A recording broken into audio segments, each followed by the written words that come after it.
आज की 800 करोड़ की विश्व की जनसंख्या में अगर आप सबसे बड़े झूठलर को ढूंढोगे तो उसमें मोदी सर्वोपरि नजर आएंगे। मोदी जी के ऊपर उम्र का जोर आ गया है। या वो ताजा फिल्म देख के आए हैं गजनी, जिसमें संजय सिंघानिया की याददाश्त फौरन चली जाती है, कोई उसके शिकार होते हुए लगते हैं। एक दिन पहले वो कहते हैं मैं हिंदू मुस्लिम की राजनीति करूंगा, अगले दिन वो कहते हैं कि 15% आपके लिए जो बजट रखा गया था उसमें 15% मुसलमानों के लिए रखा गया था, तो हिंदू मुस्लिम की राजनीति नहीं है। तो ये कहते हैं जब आपने कहा कि 370 हटा दी, बहुत बढ़िया आपने काम कर दिया एज पर यू, लेकिन कश्मीरियों के हिसाब से नहीं। अगर आपने कश्मीर में वास्तव में बढ़िया काम करा तो कश्मीर की 3 सीटों पर आपके कैंडिडेट कहाँ है? बस परिवार होता तो परिवारवाद करते, सीधी सी बात। हम तो कहते हैं परिवार बनाओ आप, हमने कब रोका इंकार करा, लेकिन परिवार जो है उनका ख्याल तो करो। इतने परिवार है उनका ख्याल करो। देश में 140 करोड़ की जनसंख्या है, हर परिवार में 5 लोग भी हुए तो भी 35 करोड़ परिवार तो होते हैं, तो आप उनका ध्यान क्यों नहीं करते? सुधीर चौधरी तिहाड़ी है, 100 करोड़ की रिश्वत मांगने के चक्कर में तिहाड़ काट गया। आपको तो मालूम होना चाहिए, सबको मालूम है। जी न्यूज के मालिक जो थे उनके उसमें काम करता था, बकायदा जिंदल फैमिली जो है उनसे 100 करोड़ रुपए मांग रहा था। ऐसे लोग पत्रकार होते हैं क्या? क्या लग रहा है मोदी जी ने कहा है अगर मैं हिंदू मुस्लिम करूंगा तो मेरी राजनीति खत्म हो जाएगी। अच्छा, और उसके अगले दिन का बयान उन्होंने आपने सुना? हाँ। उसके अगले दिन ही वो भूल गए। हाँ। मोदी जी के ऊपर उम्र हावी हो गई है। हाँ। मोदी जी के ऊपर उम्र का जोर आ गया है। क्या वो ताजा फिल्म देख के आए हैं गजनी, जिसमें संजय सिंघानिया की याददाश्त फौरन चली जाती है, कोई उसके शिकार होते हुए लगते हैं। एक दिन पहले वो कहते हैं मैं हिंदू मुस्लिम की राजनीति करूंगा, अगले दिन वो कहते हैं कि 15% आपके लिए जो बजट रखा गया था उसमें 15% मुसलमानों के लिए रखा गया था, तो हिंदू मुस्लिम की राजनीति नहीं है। तो ये क्या? तो ये भी कहते हैं मुसलमानों से मेरा पुराना नाता, ईद पर मेरे घर खाना नहीं बनता था। जी, ईद पे खाना नहीं बनता था, तभी उन्होंने सत्ता में आने के बाद से राष्ट्रपति भवन में जो इफ्तार पार्टियां आयोजित होती थी वो बंद करवा दी गई। उसके बाद आपके जो उनके सारे मंत्री हैं उनके यहाँ पे इफ्तार पार्टी जो आयोजित होती थी सारी बंद करा दी, आलोचनाएं कर करके। अगर इतना पुराना नाता था तो फिर उन्होंने भी पीछे ये बात क्यों करी कि आपके सारा हक छीन के मुसलमानों को दे दिया जाएगा? क्यों उन्होंने ये बात करी कि मनमोहन सिंह जी ने ऐसा बयान दिया था कि आपके अल्पसंख्यकों का आपका सारा हिस्सा छीन के मुसलमानों को दे दिया जाएगा? अगर उनसे मुसलमानों को इतना प्यार है उनसे, तो फिर ऐसी बातें क्यों बोली उन्होंने? बताइए। पहले आपकी संपत्ति छीन के मुसलमानों को दे दी जाएगी, आपकी सारी संपत्तियों का विकेंद्रीकरण कर दिया जाएगा, कांग्रेस आएगी तो आपकी एक भैंस बोल के उनको दे देगी, क्यों फिर ये बातें करी उन्होंने? इस विश्व में आज की डेट में 800 करोड़ से ऊपर की जनसंख्या है। अगर उस 800 करोड़ की जनसंख्या में से अगर आप किसी को ढूंढोगे ना सबसे झूठा व्यक्ति, तो आज की डेट में वो प्रधानमंत्री मोदी निकलेंगे। अगर आप इंटरनेट में डालोगे फेंकू डालते ही सबसे पहले मोदी की जो आती है। अगर आप डालोगे झूठलर, सबसे पहले मोदी का नाम आता है सबसे ऊपर। आप सुबह से शाम तक के उनका बयान देखो, झूठ झूठ झूठ झूठ झूठ, सिर्फ झूठ। बिल्कुल। उनसे मैं अब एक बात सवाल करता हूँ, अगर आपका मुसलमानों से पुराना नाता है, आपके 2019 में सांसद वर्तमान सांसद 303 सांसद है, उन 303 सांसद में से एक मुसलमान सांसद का नाम गिना दीजिए तो मैं मानूं कि आपका नाता पुराना है। और इस बार भी आपने क्या करा है? मात्र केरल से एक मुस्लिम सांसद को टिकट दिया। उसके बाद आप बता दीजिए कहाँ किस सांसद को टिकट दिया या विधायकी में टिकट दिया। आप 370 पे मैं कहता हूँ, बार कहता हूँ, बहुत बड़े आप इसके वो दावेदार बनते हो कि हमने 370 हटा दी। तो मैं 370 हटाने के बाद मैं उनसे सिर्फ एक सवाल करता हूँ कि आपसे कश्मीर में 3 सीटें हैं, कश्मीर में 370 हटाने के बाद कश्मीर की 3 सीटों पर आपके पास चुनाव में उतारने के लिए उम्मीदवार क्यों नहीं मिले? मैं इस इलाके में बढ़िया काम करके जाता हूँ, सारा इलाका मुझसे खुश है, और मैं यहाँ पे चुनाव लड़ता हूँ तो क्या मुझे वोट नहीं मिलेंगे? आपके पास जब आपने कहा कि 370 हटा दी, बहुत बढ़िया आपने काम कर दिया एज पर यू, लेकिन कश्मीरियों के हिसाब से नहीं।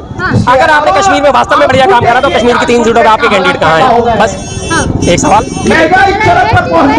बदलना होता तो पहले कैसे बदल देते जी? संविधान में संशोधन होना, यहाँ 2 बातों का मिक्सअप होता है हमेशा, एक संविधान संशोधन होना और एक पूरी संविधान बदलना।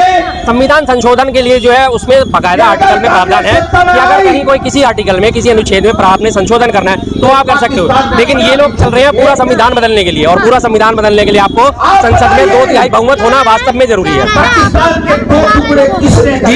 भ्रम फैला रहे कि संविधान बदल जाएगा। भ्रम फैला रहे तो आप उस भ्रम को दूर क्यों नहीं करते? जब आपके वहाँ से आपका वो कर्नाटक का सांसद बोलता है कि हम संविधान बदल देंगे, आपने उसके मुंह बंद करा, आपने उसका कैंडिडेटशिप वापस लिया? नहीं लिया। आपके अरुण गोविल साहब खड़े हुए मेरठ से, उन्होंने बोला हमें 400 सीट दे दो, हम संविधान बदल देंगे। क्या आपने अरुण गोविल सिंह जी को हटाया वहाँ से? अरुण गोविल को सीट से हटाया। आपकी दिया कुमारी राजस्थान की उप मुख्यमंत्री, उन्होंने कहा हमें 400 सीट दे दो, हम संविधान बदल देंगे। आपने दिया कुमारी के ऊपर क्या इशू करा? कोई शो कॉज नोटिस इशू करा? कोई उनके ऊपर अनुशासनात्मक कार्रवाई करी? नहीं करी ना। बस इसी बात से उनकी पता चल जाता है कि वो बोलते कुछ है और उनके सबऑर्डिनेट कुछ और करते हैं। परिवारवाद बिल्कुल नहीं है। परिवारवाद बिल्कुल नहीं है। हम मानते हैं परिवारवाद, परिवार होता तो परिवारवाद करते, सीधी सी बात। हम तो कहते हैं परिवार बनाओ आप, हमने कब रोका इंकार करा, लेकिन परिवार जो है उनका ख्याल तो करो। जितने परिवार है उनका ख्याल करो। देश में 140 करोड़ की जनसंख्या है, हर परिवार में 5 लोग भी हुए तो भी 35 करोड़ परिवार तो होते हैं, तो आप उनका ध्यान क्यों नहीं करते? 30 करोड़ परिवारों का ध्यान क्यों नहीं करते? आप तो लगातार उनमें फूट डालने करते हो। अभी सबसे बड़ी बात, हमारा जो पूरा परिवार है उसमें हिंदू, मुस्लिम, सिख, ईसाई, जैन, पारसी बहुत सब शामिल है। आप लगातार उनमें फूट डालने का काम कर रहे हो। अपने परिवार में फूट कौन डालता है साहब? अपने परिवार में फूट कौन डालता है? मोदी जी।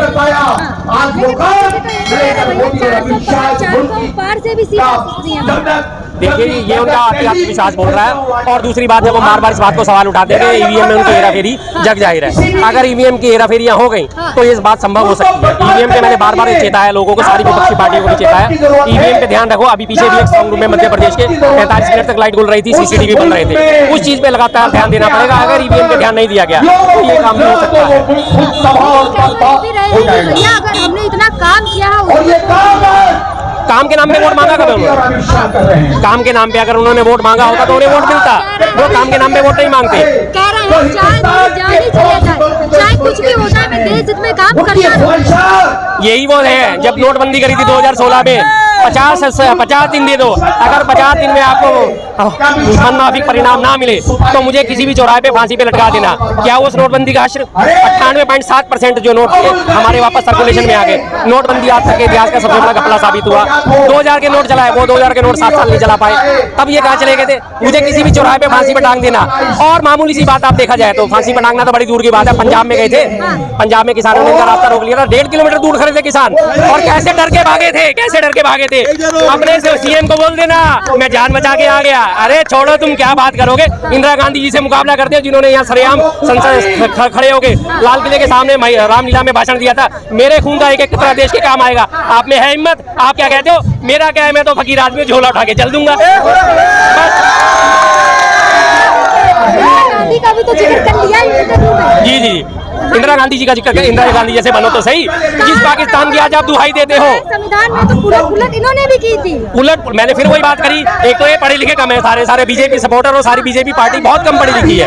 अनपढ़ राजा, अनपढ़ प्रजा, अनपढ़ उनके फॉलोवर। ये नहीं, सुधीर चौधरी सारे के सारे तिहाड़ी हैं। सुधीर चौधरी की आप बात कर रहे हो? सुधीर चौधरी का, हाँ जी, वो तो तिहाड़ी है। सुधीर चौधरी तिहाड़ी है। 100 करोड़ की रिश्वत मांगने के चक्कर में तिहाड़ काट के आया। आपको तो मालूम होना चाहिए, सबको मालूम है। जी न्यूज के मालिक जो थे उनके उसमें काम करता था। बकायदा जिंदल फैमिली जो है उनसे 100 करोड़ रुपए मांग रहा था। ऐसे लोग पत्रकार होते हैं क्या? 100 करोड़ रुपए में अपना जमीन बेचने के सौदा करने वाले पत्रकार होते हैं। रही बात, पत्रकारों ने पूछा गया आप आम कैसे खाते हो? काट के खाते हो, चूस के खाते हो? आप बटुआ रखते हो या नहीं रखते? आप पसीने से अपना चेहरा कैसे चमका लेते हो? आप हमेशा क्या, ये पत्रकारों सवाल होते हैं। जी जी, यूनिफॉर्म सिविल कोड ठीक है, आप लाना चाहते हो, बिल्कुल लेके आइए। लेकिन आप उस पर भ्रम क्या फैला रहे हैं? यूनिफॉर्म सिविल कोड से भ्रम ये फैलाया जाता है कि मुस्लिम कम्युनिटी का नुकसान होगा।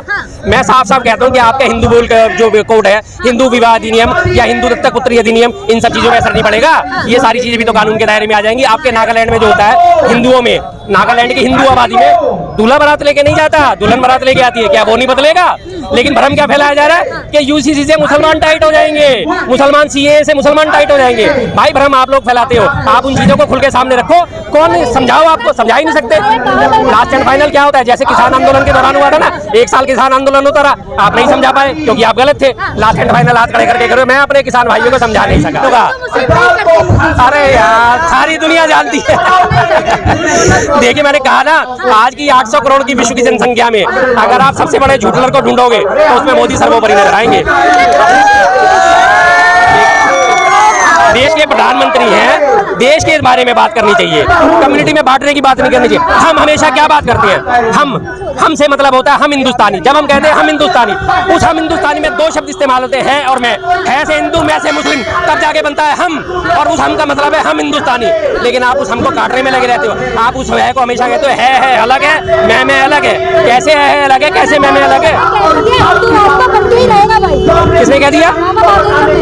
बाबा बागेश्वर है कौन? पाखंडी आदमी, पाखंडी आदमी जो दुनिया भर की पर्चियां निकालता है, अपने भाई की पर्ची नहीं निकाल पाया। उसका भाई SC एक्ट में अंदर चला गया था, दुनिया भर की पर्चियां निकाल के वो कहता है मैं तुम्हारा भविष्य बता दूंगा। अपने भाई का भविष्य उससे बताया नहीं करा। अरे चलिए, वो दुबई जाए, कहीं भी जाए, उससे क्या फर्क पड़ता है? जिस कथा को बात करते हैं उस कथा में कभी इनके आपने सुनी है? कैसी बातें करती है? उन्हीं का ही बाबा बागेश्वर का बयान था ना कि जो है सुहागन महिला है, रजिस्टर्ड प्लॉट है, जिनकी रजिस्ट्री हो जाती है। महिलाओं के लिए क्या सोच थी उनकी कि सुहागन महिला जिनकी मांग में सिंदूर भरा जाता है वो रजिस्टर्ड प्लॉट हो जाती है, और जिनकी शादी नहीं होती वो खाली प्लॉट है। ये उनकी महिलाओं के प्रति सम्मान है। क्या बात है बागेश्वर हो, फर्जी आदमी, ढोंगी आदमी। उन्होंने तो ये भी कह दिया कि फिर से मोदी जी यहाँ के प्रधानमंत्री बनेंगे। मैं कह रहा हूँ ना, वो है कौन? क्या वो भगवान है? क्या वो क्या चीज है? वो अपना भविष्य जानते नहीं है। बाबा बागेश्वर अपना नाम लेके बैठा है, वो अपना भविष्य जानता नहीं है कि कल उसके साथ क्या होने वाला है, और वो वादा कर रहा है कि मोदी जी आएंगे। भाई मोदी जी आएंगे इन सब लोगों की बदौलत। अगर ये सब लोग वोट डालेंगे, अगर ये सब लोग खफा है मोदी जी से, तो कैसे आ जाएंगे मोदी जी? मैं मोदी जी को वोट नहीं डालूंगा, ये नहीं डालेगा, ये नहीं डालेगा, वो नहीं डालेगा, ये नहीं डालेगा, वोट नहीं डालेगा, तो कैसे आ जाएंगे मोदी जी? आसमान से उतर के आ जाएंगे? कैसे आ जाएंगे? लोकतंत्र की जो ताकत है वो वोट से है। इस उंगली में हमारे को वो ताकत दी रखी है, वोट की ताकत हमारे पास है, तो कैसे आ जाएंगे? हम नहीं चाहते मोदी जी को रिपीट करना, कैसे आ जाएंगे मोदी?